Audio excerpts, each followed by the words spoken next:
শ্রীমঙ্গল চায়ের রাজধানী নামে খ্যাত।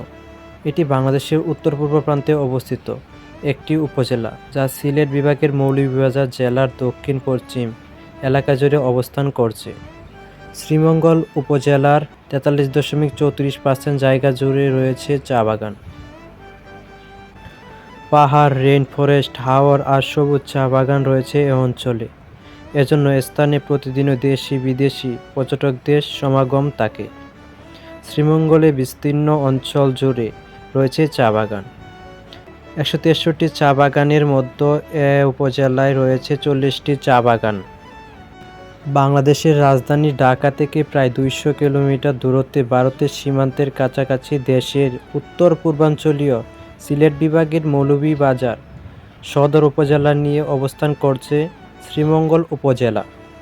এ জেলার উত্তরে মৌলভীবাজার সদর উপজেলা, দক্ষিণে ভারতের ত্রিপুরা, পূর্বে করিমগঞ্জ উপজেলা, পশ্চিমে হবিগঞ্জ জেলার চুনারুঘাট উপজেলা ও বাহুবল উপজেলা।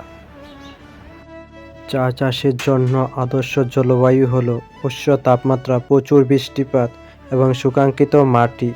চা গাছের জন্য একটি নির্দিষ্ট পরিমাণ সূর্যালোক এবং বৃষ্টিপাতের প্রয়োজন হয়, যা চা উৎপাদনের ধরনের উপর নির্ভর করে পরিবর্তিত হয়। চাষ প্রক্রিয়ার মধ্যে চা জুপের নিয়মিত ছাঁটাই জড়িত থাকে, যাতে সুস্থ বৃদ্ধি এবং চা পাতার গুণগত মান উন্নত হয়। এরকম সুন্দর সুন্দর ভিডিও পেতে আমাদের পেজটি ফলো করে রাখতে পারেন।